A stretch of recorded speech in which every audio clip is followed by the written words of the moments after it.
गरुड़ पुराण में नरक का वर्णन बहुत विस्तार से किया गया है। नरक वह स्थान है जहां आत्मा को उसके पाप कर्मों के अनुसार दंड और यातनाएं दी जाती हैं। यह एक भयानक स्थान है जिसे देखकर ही मनुष्य अपने कर्मों की ओर सावधान हो जाता है। गरुड़ पुराण के मुताबिक नरक में कुल 16 प्रकार के नरक होते हैं, जिनमें प्रत्येक नरक में विशेष प्रकार की यातनाएं होती हैं। प्रत्येक नरक की यातना आत्मा के द्वारा किए गए विशिष्ट पापों के आधार पर तय होती है। उदाहरण के लिए, जो मनुष्य दूसरों को धोखा देता है उसे धोखाधड़ी के अनुसार यातना दी जाती है। जो क्रूरता करता है उसको क्रूरता के अनुसार दंड भुगतना पड़ता है। नरक के कुछ प्रमुख प्रकार इस प्रकार हैं। 1. वैतरणी नरक। यह वह नरक है जहां पापी आत्मा को आर्द्रता और जल के बीच संघर्ष करना पड़ता है।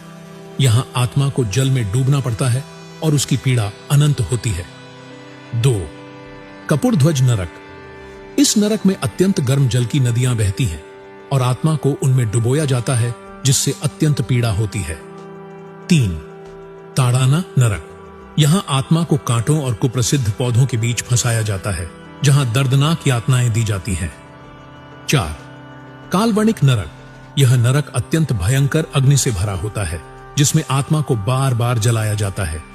गरुड़ पुराण नरक की यात्राओं को इतनी विस्तार से बताता है ताकि मनुष्य भयभीत होकर अपने कर्मों का परामर्श करे और सत्कर्मों की ओर अग्रसर हो।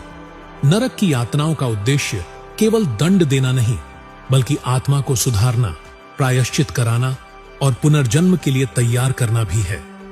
गरुड़ पुराण यह बताता है कि नरक की यातनाओं से आत्मा की मुक्ति केवल सच्ची भक्ति, तर्पण, पिंडदान और अच्छे कर्मों से संभव है। न केवल मृत्यु के बाद, बल्कि जीवन काल में भी सतत धर्म का पालन करना चाहिए ताकि नरक की पीड़ा से बचा जा सके। यह महसूस करना चाहिए कि नरक किसी भी जीव के लिए अंतिम ठिकाना नहीं है, बल्कि आत्मा के सुधार का एक माध्यम है। गरुड़ पुराण में नरक की यह अवधारणा अनेक श्लोकों और कथाओं में भी प्रमुखता से आती है, जो हमारे जीवन और कर्मों की गंभीरता को दर्शाती है। नरक के भय से न डरे, बल्कि अपने कर्म सुधारें। यही गरुड़ पुराण का महान संदेश है, जिसका पालन करना हर जीव का कर्तव्य है।